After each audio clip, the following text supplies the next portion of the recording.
you ever heard of somebody getting a preemptive pardon who was innocent of all crime? Who's just an innocent person? Have you ever heard of that? Just somebody getting a blanket pardon and they're an innocent person? But no, it's the president's own family.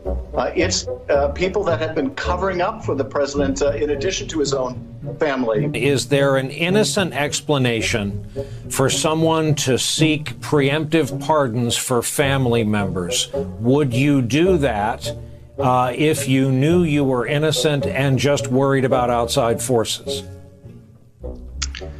The answer to that is going to be no. If you haven't done anything wrong, you sit there and go, what do you need a preemptive pardon for? If he pardons people preemptively, he's essentially telling the public that these people have committed crimes. And we may not be aware of what they are, but the pardon is clear evidence that crimes have been committed. I imagine if he decides to issue these preemptive pardons, it will be cast in a way that he is protecting his family and protecting their reputations from, villainous exterior forces that are against him. First off, we should just take a deep breath and acknowledge the audacity of a president who's so clearly concerned about his own criminal culpability and that of his family members that pardons are a major obsession with him. The idea of a kind of prospective pardon, this sort of permanent federal get-out-of-jail-free card, that seems to be what we're talking about in the case of this, right, with Giuliani and his 3 eldest children who,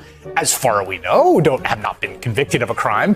Maybe they've committed a lot, and they don't want to face action. I don't know. It's weird. I wouldn't ask for a pardon. I don't think I deserve one because I don't think I've done anything criminal. But, where does that come from, that concept that you can just kind of wave your magic pardon wand? We have Tish James. We have Xavier Becerra. Mimi Rocha is literally my DA in my town.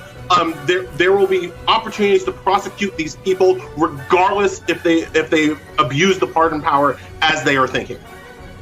Hopefully, Ellie, there will be a skyfall on this entire crime family, and there will be another day for them to die. The president does indeed pardon, let's say, Rudy Giuliani or any members of his family. Would you see that, and I asked Preet Bharara this question, as essentially an admission of guilt? I certainly would view it that way. I think millions of Americans would view it that way. If there was no belief in criminality, why would he think a pardon was necessary? CNN has learned President Biden will pardon his son Hunter Biden.